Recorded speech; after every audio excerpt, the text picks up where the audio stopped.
Hey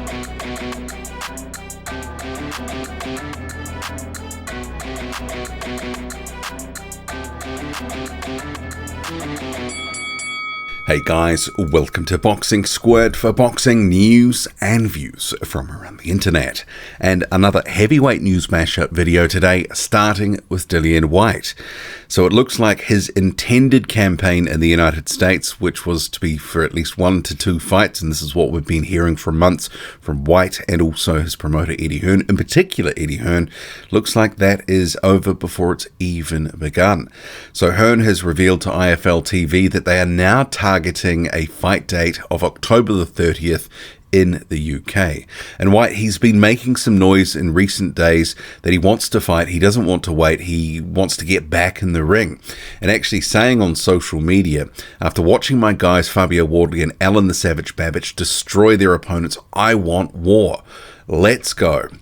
And Wardley responding there, as well as Babbage too, but it's not about them. So White, though, I wonder what's happened. I mean, I guess it comes down to probably a couple of things, and they probably both involve money.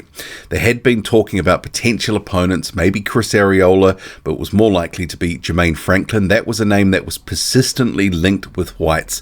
It's probably down to money. Franklin may have wanted too much, but also White, as a pay-per-view fighter in the United Kingdom, has become accustomed to getting paid a certain amount of money. And I'm sure for a fight that was dropping down from what would have been regarded by most fans as pay-per-view quality to one that was more not so, I'm sure he was still wanting a decent crust, but let's face it, if he wants big money, he's going to have to be in pay-per-view in the United Kingdom. So in my view, probably factored into this whole sort of situation in some way, shape or form. But it is what it is. I mean, if White is in the UK, we've got expectations it'll be a better opponent than Jermaine Franklin. And I guess in terms of Chris Arreola, I always thought that that was maybe reaching a bit because he's a PBC fighter. He would have to go to PBC to get that fight. That, I think, was just a reality. And actually, he could. He is not linked on any long-term deal, no broadcaster or promoter. So he could have gone there, but he has worked for a long period of time with Eddie Hearn. So it's safe to assume, at least for now, they're going to keep working together, as Hearn has alluded to, in October the 30th. So I guess we'll watch this space.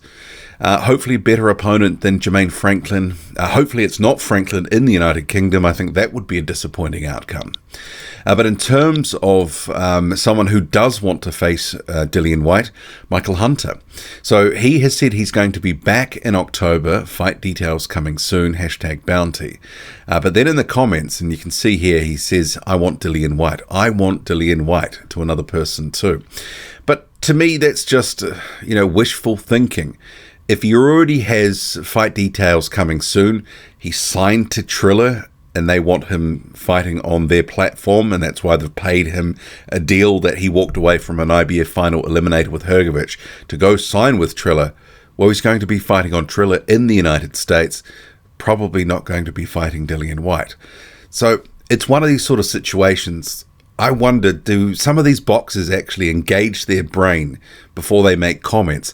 Because saying you want Dillian White, but then, you've actively gone out of your way to sign with Triller, and you've had one fight, and the second fight's probably not going to be Dillian White for a myriad of reasons, promotional issues, broadcaster issues.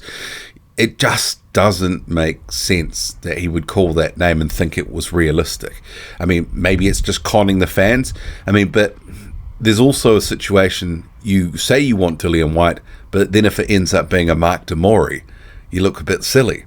So he's really got no control over who he's going to fight, but he did have control about where he was fighting by where he signed a deal. I mean, it is what it is. Fighters make comments all the time that are unfortunate or ridiculous call-outs or unrealistic call-outs. And this one definitely does fall into the unrealistic call-out comment sort of section. Well, at least I believe so. I'd love that fight, but just not realistic. And he knows that. And if he doesn't know that, well, then he's dreaming. It looks like Andy Ruiz and Charles Martin could end up fighting in October. So as reported by ESPN, so Salvador Rodriguez was first to report that. I don't mind that fight at all, and it could end up being for some sort of WBA eliminator potentially. Both these guys are highly ranked in the WBA. You've got Andy Ruiz, number 4, Charles Martin, number 5. Wouldn't surprise me if it was some sort of eliminator or final eliminator for one of their myriad of titles. Also, they're ranked across other sanctioning bodies. You have Andy Ruiz, number 2 in the WBC. Charles Martin sneaks in there at number 15. I don't mind that fight, and certainly I think it's less risky for Andy Ruiz than a Luis Ortiz fight. And I guess what happens with Ortiz if Martin and Ruiz fight? That's the big question. He sort of seems to be the man without a chair. And, you know, he's, 42 years old, allegedly, Cuban years, rotting on the vine.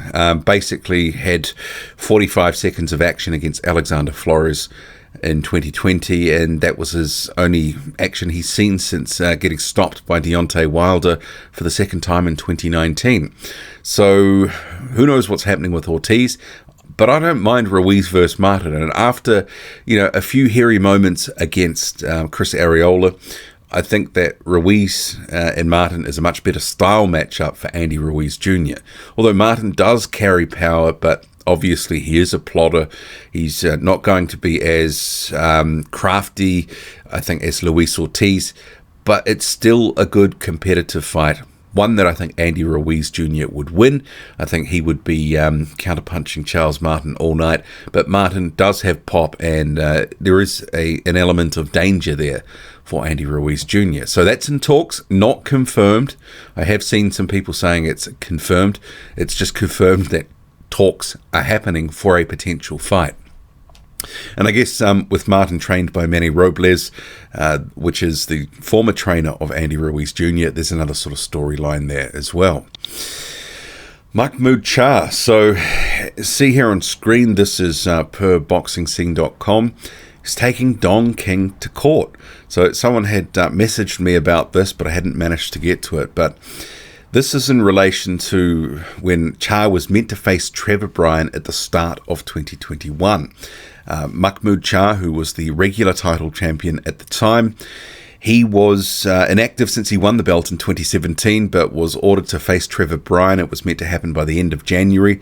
The date ended up happening just without Mahmoud Cha, who at the time was making comments that Don King and his promotional company, Don King Productions, were basically making it difficult and not providing the requisite information and other bits and pieces to allow him to get into the country. So he claimed at the time that his efforts to get a visa was sort of stifled by King and Co. And now he's taking them to court. So you can see here on screen, looking for in excess of $4.575 million.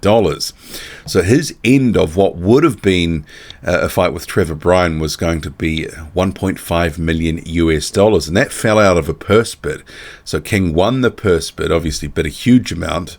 I don't know if that fight was ever worth $2 million, and Charr was due 75% of it. Trevor Bryan to get $500,000. Fight fell over. What happens? Don King is able to draft in at the last moment one of his own fighters, a fighter in Bermondstation who wasn't ranked, but somehow was then inserted into the rankings to make the fight so-called legit.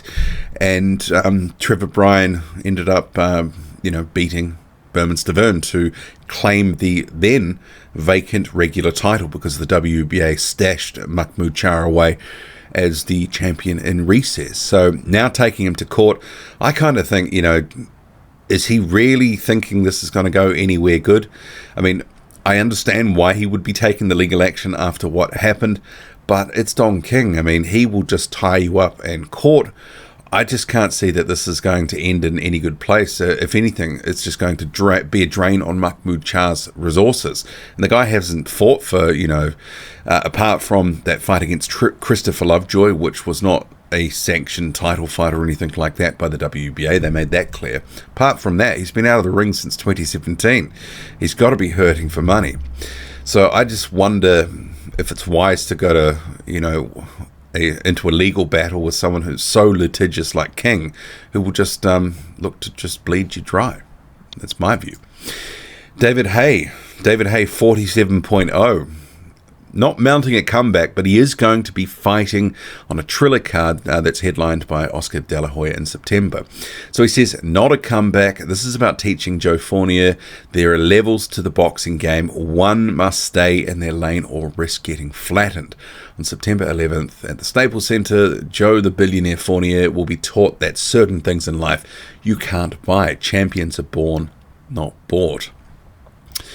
And I don't know much about Joe Fournier, but apparently they're good friends. And this whole sort of thing, according to David Haye in a statement, he says that it started out from a night drinking in Mykonos.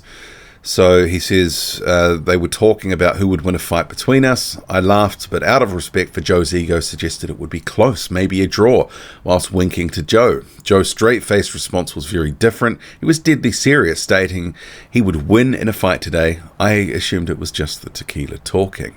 And that's exactly how it started, a boozy night in Mykonos. Okay, so, Haye, going into more detail about that. So he's going to be back in the ring, and I think, a number of years ago, I just would have said, yeah, David Haye will just win. I mean, I don't know too much about this this opponent, this guy who's apparently rich and yada, yada, yada. But David Haye was held together by sellotape at the end of his career, getting iced by Tony Bellew, and clearly injuries had taken a toll. I mean, you can't say that David Haye doesn't keep himself in good condition, because here's a post here where he's waxing lyrical about what he does, how much he weighs, and all that sort of stuff. Still the same as when he was fighting, and he looks like he's ready for a fight. Right at this point, he says he's 210 pounds, but just injuries ravaged him towards the end of his career. I don't know about the other guy, but I would just pick Haye just because, well, he's a known commodity. The other guy, no idea. Don't know what to expect. I'm not going to pay for it. Not really that interested. And actually, Eddie Hearn on that has said they're like best mates, aren't they? You almost have to give them credit for actually getting someone to pay for it. Dave does what Dave does, loves a pound note, obviously making a few quid. Good luck to him. And obviously I've seen a little bit of speculation online, people saying, is this the reason that Derek Chisora and David Haye parted? I wouldn't have thought so. I think the thing with Derek Chisora is, if he's going to be fighting on DAZN for fixed fees, there's no pay-per-view upside, and basically the next fight looks like it would have been Joseph Parker. What was David Haye going to be there for? I think it was more about Chisora cutting out a percentage to keep more for himself. Tony Bellew has said that in terms of Anthony Joshua versus Alexander Usyk, which is going to be in September, I've been saying it, this is the best boxer he's ever going to face in a boxing ring, the best natural boxer without a shadow of a doubt. It's not potentially his hardest fight, because Tyson Fury is potentially his hardest fight, but the best boxer he'll ever face, yes. For what he's capable of doing, how good he is, how technically good he is, the arsenal of punches that he's got, he's outstanding as a boxer. Standalone, without a doubt, he won't face a better boxer than him. So here I was thinking, because of Johnny Nelson, that somehow Tony Bellew was more technical than Usyk. That must have been the worst clanger of 2018, hands down. One of the worst quotes in boxing ever, but hilarious nonetheless. But in terms of what Bellew was saying, yeah, in terms of the actual skill involved, Usyk is going to bring something to the table that Joshua has really seen. He may not be as big and strong as some other guys, but he is certainly very skillful. The Russian prospect Arslanbek Makhmudov, who's unbeaten through 12 fights, is set to return to the ring in September. So see here on screen, BoxRec lists him as coming back the 23rd of September, which would be 2 months to the day after his last fight, which was July the 23rd. So his opponent for that one was Pavel Sauer. So I'm hoping the new opponent for this latest fight is going to be a bit of a step up, because we've seen plenty of Pavel Sauer types on Makhmudov's resume so far. He needs rounds, he needs a better test and a better caliber of opponent to just give him some experience.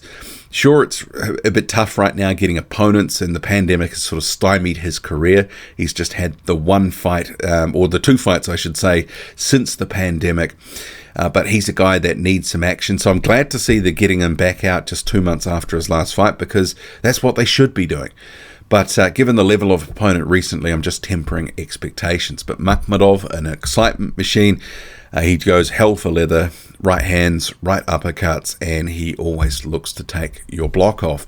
And actually, in other Arslanbek Makhmudov related news, he recently secured his first ranking, so number 12 in the WBC now. So I believe that is his first ranking, and that came after that win over Pavel Sauer. What do you make of it all? Drop a comment, loud and often. Hit like, hit subscribe.